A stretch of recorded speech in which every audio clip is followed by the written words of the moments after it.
corruption index, perception index going forward. Yes. Well, that's my people, comment on it. Indeed. Thank you very much for your thoughts on this. In fact, your comments actually leads us to the next conversation here on Ghana Tonight. Coming up next, complaints are rife about the bribery and corruption in accessing public services in Ghana. And that survey that Lawyer Matukbebu you made reference to is the basis for this. And a number of you are still sharing your experiences with the Passport Office. But today, we visited the Lands Commission as well, because per this UN survey, the Lands Commission actually came tops, number one, as the topmost institution that people there have been demanding bribes before they offer public services. So stay with us. We have a conversation plus your comments and your experiences as well. Franklin Kujo is Executive Director and founder of Imani Africa. He's going to be joining us after this quick break. Stay with us.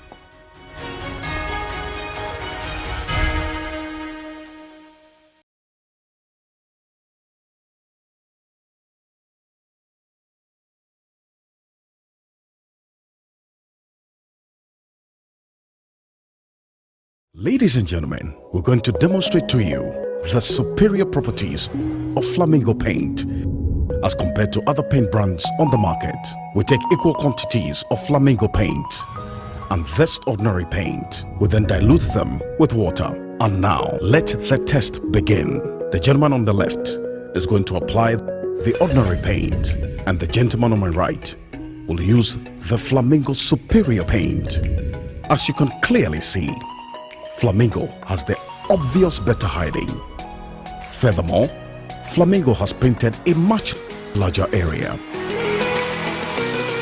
You know, one bucket of Flamingo paint is equal to several buckets of any other paint brand on the market. Flamingo paint is made with superior formulation to give superior durability, superior hiding, superior coverage. Flamingo paint, simply superior. Hey, Ojam, you're looking good, oh my friend. Is there something you're not telling me? Yes, I'm feeling very good and strong. What is the secret? It is not a secret. My farmer used Yara Mela Activa on me 2 weeks after planting. This boosted my growth. Then after, he used Yara Bella Sulfan as top dressing when I was at knee length. My goodness and strength is because of Yara Mela Activa and Yara Bella Sulfan. Yara fertilizers have nitrite-based fertilizers that are readily available for plant upkeep and do not over-acidify the soil. Yara fertilizers also contain micronutrients such as zinc, boron and manganese, which aid in yield and crop quality. If you want to look good like me, then your farmer must go for Yara fertilizers. They are available in accredited agri-input shops nationwide. For more information, call 0308 251 060 or visit our webpage at yara.com.gh or Facebook page. And there is more. Yara retailers can also benefit from selling Yara products by just downloading Yara Connect app and scanning QR codes on the Yara sack at the point of sale to earn rewards. Use Yara fertilizers for better yield and quality produce. What does winning mean to you? For Yao, it's seeing the joy in his mother's eyes after he provided her with a state-of-the-art kitchen to cook her signature Unapo Jollof. It's a mega win.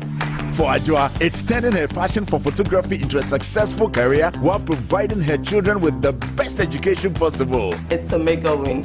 For Kwame, it's becoming his own boss and starting his music business. It's a mega win. Whatever winning means to you, Mega 6 Lotto can help you achieve it in grand style. With only 49 numbers to choose from, the odds are always in your favor. Play with as little as 2 Ghana cedis for a chance to win millions of cedis every week. Download our Android and iOS apps. Dial *266# or visit mega6lotto.com to make a mega impact on your life and the lives of others. Mega 6 Lotto. Mega winnings, mega impact. The Mega 6 Lotto is regulated and monitored by the NLA. Everybody knows Acrobato. And if you know Acrobato, it means you know M-Punch Homeopathy Clinic. M-Punch Homeopathy Clinic is my pillar. Let's hear what others are saying about M-Punch Homeopathy Clinic. Who will be careful M-Punch one? Chese na me ankasa me period na say problems wom. Ntina ma wo ho idea ma me. Papa chese na nya asem ketewa. Na me coin point no mo hwe me mogya mu no mo hwe bibia na so mo meduro. Mo meduro me fire no. Ene ma won kra mienu. Foforo kwa na mkwan mu a eba. Head everything yourself. Me ma me no adwodwo eda ho a wontumi nante. And then ko end point omama no nura and then why dia watimi asori anante. That's end point for you. Of Akrabato. Hello. Hey, Oshisho what chair? Okay. A free bra would the end point what dance. I'm a choir no. Me Joseph Semanem Koye and person my brain and a Magina Sabema. Now me be here for the hard in Jarissa. You heard everything. I have secret. End point is my secret. End point homeopathy clinic. I'm free.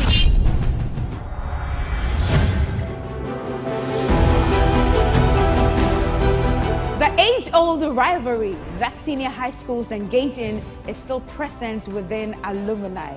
The battle for bragging rights to a particular endeavor remains even after school. If your school can cook, it means your school is here.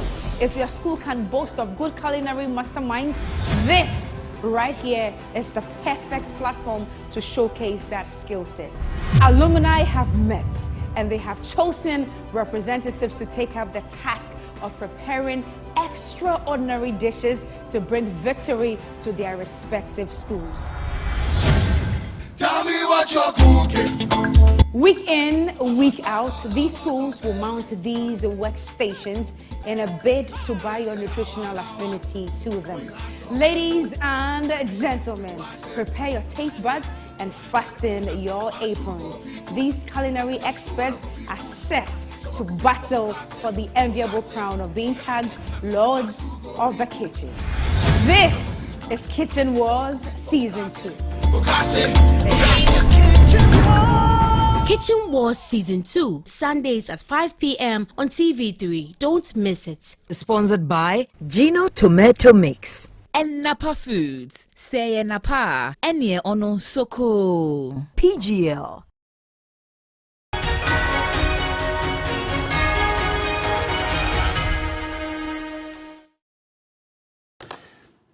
Welcome back. This is Ghana Tonight. Now, concerns have been raised over the cumbersome process in acquiring a passport, despite its movement from manual to electronic. My colleague Judith Ochitando visited one of the Accra's most popular passport offices and brought through this report. It's now so common. The struggle to acquire a passport for some has become an extreme sport. Long queues to access offices, long queues to capture your biometrics, and if you're not lucky, even longer waiting periods to get a printed copy of your passport. Yeah, I applied for a passport somewhere last year around December, and up till now I've not gotten it, and that was even premium. So I personally do not understand what's happening in the country, because I've been to the passport office a couple of times and then they will tell you that it's not yet ready, go and come, the long queue. Certain times I may even go and then I may not even get to where I would even meet the authorities to speak to. 3 years ago, it seemed all was about to change when the passport acquisition process was meant to go fully digital. The early reviews were good as the system got rid of middlemen who dragged it out and profited from it. But it did not last. Complaints about a lack of printed material caused long details in issuance of passports. It is frustrating those desperately in need of passports. At times I wonder if we are still living in a country like Ghana. I applied for my passport. That was renewal. That was in January. I've been going there. The last time I went there, I was directed to go and see somebody, only for that person to tell me that if I want my passport within a week or a month, I should pay 600 cedis. And I was like, how? The increasing concerns have now reached the Ministry of Foreign Affairs, and on Monday, August 7th, the minister stormed major passport centers, vowing to restore sanity in the process. And when I say illegal activities, we all know, just 2 days ago, the report in the Daily Guide that the issue of Goro people involved in our passport acquisition process has become rife. It is wrong. She also said, well, we all know it's wrong, but have systems and structures been put in place to check the wrongdoing? You know, when this, let me take a look at the ranking this UN ranking that looked at the average bribe size by type of public officials. Lands Commission came stops. But you know, because the Minister of Foreign Affairs reacted to this yesterday, that's why there's a lot of focus on the Passport Office. But the Lands Commission, they came tops. Take a look at that. So we were earlier at the Office of the Lands Commission to also give you a scene review of what's happening there, especially because the people who decided to go there today did not get anybody to agree to talk to us because one of the fear of the cameras, and others also spoke to us off camera, confirming these cases of bribery and extortion as well. My colleague Lord Edwasari was there. Take a look. Conducted by the United Nations Office of Drugs and Crime in 2021 has shown that the Lands Commission under the Ministry of Lands and Natural Resources was the most corrupt institution in Ghana in 2021. Now, according to the data which showed the top bribe-taking institutions in the country, Lands Commission officers collected the biggest bribes among public officials in Ghana. 2 years on, we want to find out how smooth or difficult it is to transact business here following the introduction of government's digitalization drive. I'm actually a few meters away from the Lands Commission. It's right behind me, and you can see that I was earlier in there and was taken through the processes that one has to go through upon procuring or acquiring a land. And I can tell you on authority that from what a surveyor here disclosed to me, things are not as smooth as we have been made to believe with regards to the introduction of the digitalization. That's the evidence of the situation. There's a number of you have been sharing your experiences on Facebook as we put out here on Ghana Tonight. Let's take a look at this. We can just say there's a few of your comments, but hundreds of them. This one here from God Figure Ofosu Eric says, made very difficult by the district assembly officials just for the layout. Government charges a moderate price, but a devilish public officer with jurisdiction over Gomoa Akoti Akraman wants not less than 2,000 cedis for his pocket before getting us the document. This is for the land title or any other form of document when you are trying to register your lands. Biggie Joe says 20 years. Look at that. I mean, let's go to the next one. It says it's as difficult as one trying to brush the teeth of a crocodile. This one from Desmonete says, it's better you build first and save the land than to register first, because you can finish building and still your land has not been registered. Land Commission, they have let people lose their lands, Basa. Desmond, thank you. This one here from Samson Hayford, very complex and it takes close to 5 months. This one from Michelle, I guess, says about 3,500, but will tell you to start building and you will go and come more than 10 times. Everything is not working well, you see. So these are a number of your comments. In fact, this one here, quite a tall one from one of our viewers, which we'll get to shortly. Alidu, we'll read Alidu's comment, but Franklin Kujo is founder of the Imani Africa Policy Think Tank. He's joining us on Zoom. Kujo, thank you. One of the major reasons why the Vice President, indeed government, championed this digitalization was to address such issues, you know, corruption and bribery in the discharge of public goods to us. Why is the situation still the same? Thank you very much. Don't forget that the digitalization alone is not a panacea. I'm sure it's the first significant step towards unburdening the system and making it seamless for operators as well as users to benefit from seamless transactions. But unfortunately, if the human element is obviously compromised, then digitalization may suffer. So for me, I'm not entirely surprised. There's still that human element. People are being, I won't say smarter, they are just being innovative in a very thieving manner. and then trying to run rings around the system. So I'm not surprised this is happening. I think we need a fully honest society in order to get it, and then probably sanctions if people are found out, and then dealt with significantly. That's the only way we can stem these negative tide as it has become. But you see, this is not news, Mr. Kujo. Lands Commission, Passport Office, the experiences of people abound, even before this UN survey. And that's what we're seeing, people sharing their experiences with us. So beyond the minister's anger, in the case of, for instance, the Passport Office and the Lands Commission, we know that sometime this year, some 10 employees there were interdicted for allegedly stealing 100 million cedis. So what has to be done to check and improve the system so that all of us are not victims of this corruption and bribery in there? I actually feel sad for the minister, but at the same time, I'm a bit ambivalent, and ambivalent to the extent that we know what to do, really. I mean, the fact that there are human problems does not mean we cannot find a significant way out.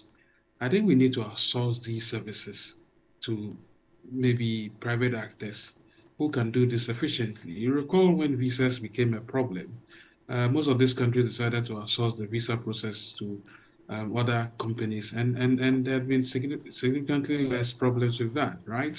I think the best thing to do, because the government needs money, and I don't understand how a government that needs money will be crying that its systems are overwhelmed by, thieving gangs. I think the best thing to do is to outsource it to as many providers as possible, vendors as possible, who take charge and then pay government a significant sum, really. I mean, that's the only way I suspect some of these things can be dealt with. But as long as the system remains, these lamentations will continue. And I don't think, even as she left, I'm sure people who were being asked to leave their offices because they overstayed their welcome are planning other ways of maintaining the status quo. So it's not going to change unless the ministry and the government thinks of this as a service that is needed by everybody and must be provided by private actors and be done at premium services, probably tiered in such a way that people who can afford should be given the opportunity, as well as those who can't afford must have very humane ways of assessing these services anyway. I don't understand. People need the services. Government needs money. What do you need to do? Just make sure you provide this. Let the entities that could provide the services do so without hassle. That's what I think should be done. The lamentations are beyond belief, really. Seriously. I mean, I suspect that's the only way out, really. Even with lands, I don't know, but I think land administration has become a headed problem in this country. And I think the many rings the various agencies run around the system as it persists, the more the problems will persist anyway. I think we need to outsource these services in a manner that would see less and less of public actors and rather more private actors with significant returns to their keeping. But we'll see, and indeed these issues come up and then some responses of permanent structures being put in place to address it. Thank you. So Franklin Kujo is founder and president of Imani Africa Policy Think Tank. Appreciate your time. Coming up next here on Ghana Tonight, 5 persons have reportedly died from the floods that hit parts of the northeast region. The 5th body was retrieved from water under a bridge around 1:30 p.m. earlier today by the National Disaster Management Organization, that's a NADMO team. This was confirmed by the Northeast Regional NADMO Director Al-Hassan John, who said the situation is indeed serious. And that's what you're seeing on the screen there, the extent of the flooding in the area. Now, let's understand how things are going to play out, especially in the coming days and even tonight. And Raphael Osei-Boachi is the manager at the Kotoka International Airport Meteorological Office. Raphael, good evening. Thank you so much for joining us here on Ghana Tonight. First of all, what's the rainfall pattern looking like in the northeast region tonight? Very much. Tonight, we expect some few places in the northeastern region or northeast region to experience some cases of rain, but we don't expect too strong a storm. We don't expect heavy, very heavy rains like we experienced some 2-3 days ago. But some few places around Yendi, around Gushegu, Chepone, those areas, we expect some cases of rain over there this evening. And then later in the night into the early hours of tomorrow, that's in the dawn hours, we expect that places within the western side will also experience such rains, but it's not going to be as heavy as we have experienced some few days ago. I see. For the next few days ahead of us, how is the forecast looking like in the northeast region specifically? One thing is that the northern part of the country, for that matter, the northeast, the northern part of Ghana, we have what we call the unimodal type of rain or the pattern of rain. Unlike the southern half where we have what we call the bimodal, bimodal in the sense that we have 2 rainy seasons. From April, May, June, that's for the southern half here, places like Ashanti, Eastern region, Central, and then down to the coast. We expect rainfall from April, May, June, then it subsides in July and August, then it comes again in September, October, November. That's why we have the bimodal. Whereas the northern half, the northern part of the country, we expect rains from April, May, June, July, August, and then September. As we enter into October, then it subsides for the Harmattan to come in. So in August, we have what we call the peak of the rainy season for the northern half. That is why we are seeing lots of cases of flooding and those things, heavy storms sweeping across the northern part of the country. So in the coming days, you see, we are just 2 weeks into August. And as I mentioned, August is the peak of the rainy season for the northern half.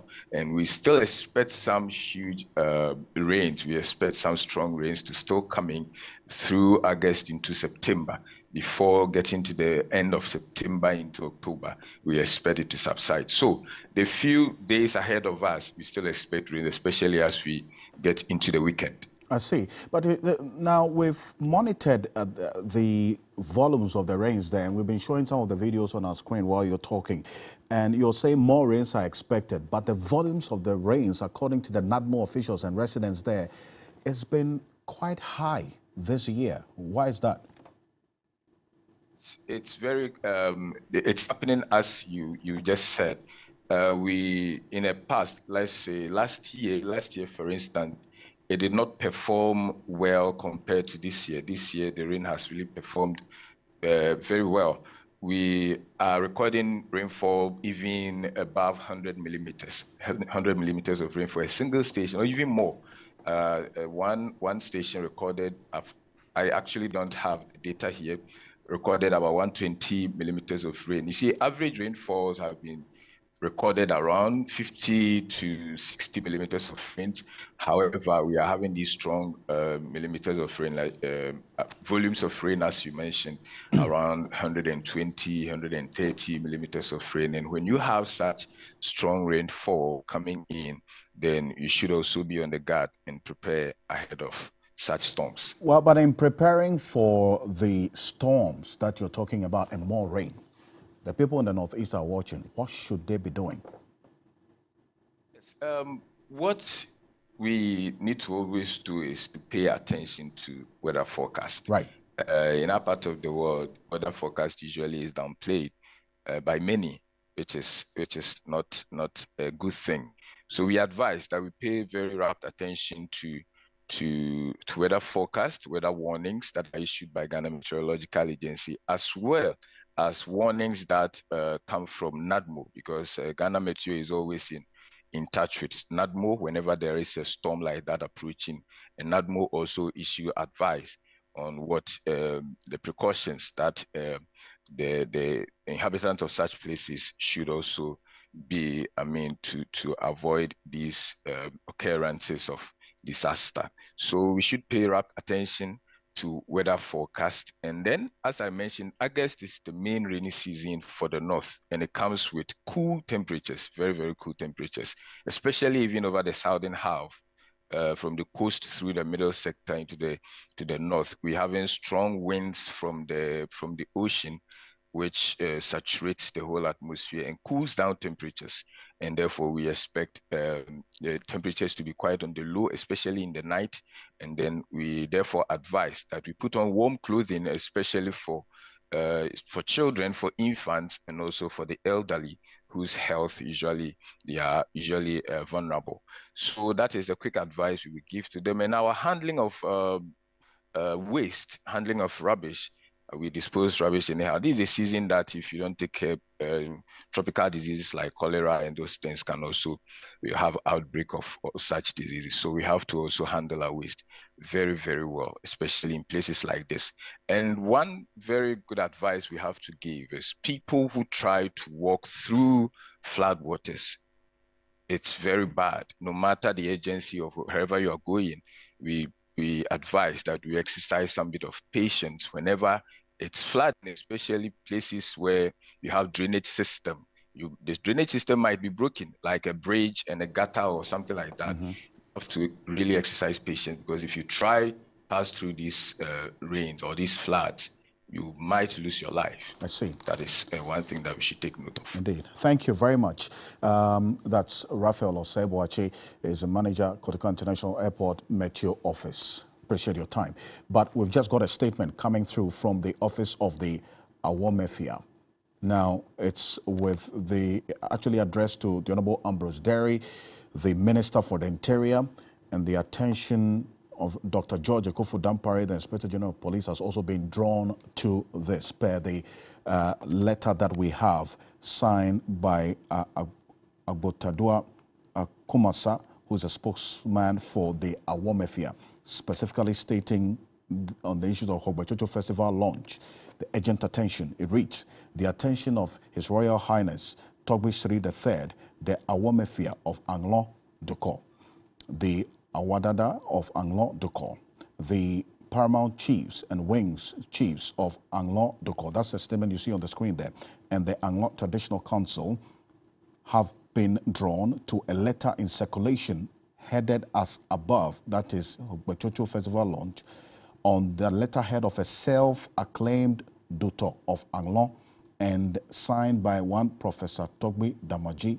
IV and dated 12 August 2023. The purported letter is hereby attached for ease of reference. His Royal Highness Togbe Sri III and Anglon Traditional Council hereby states without equivocation that the only authority in Anglon Doko under whose auspices and authority the Hogbachocho is celebrated is the Awomefia with the support of the Anglon Traditional Council. His Royal Highness the Awomefia therefore calls on the Sector Minister of the Interior Ministry to take immediate action to forestall any provocative actions of these sections of the Lafe clan to create chaos and confusion in our beloved Anglon Doko. In the meantime, His Royal Highness the Awomefia calls on the security agencies to enforce the law and order in Anglon Doko. So this is the statement just coming through, signed by the spokesman for Awomefia, Agbotadua Kumasa there. So this is to the attention of the Interior Minister, Ambrose Derry, and the Inspector General of Police, Dr. George Ekofu Dampare. There's more on this on 3news.com, and we're staying the steam on this matter to definitely follow up, see what happens next. But thank you so much for staying with us here on Ghana Tonight. Join us same time tomorrow. I am Alfred Ocansey. Have a good night. Ghana Tonight is brought to you by Flamingo Paint. Superior durability, superior hiding, superior coverage, simply superior.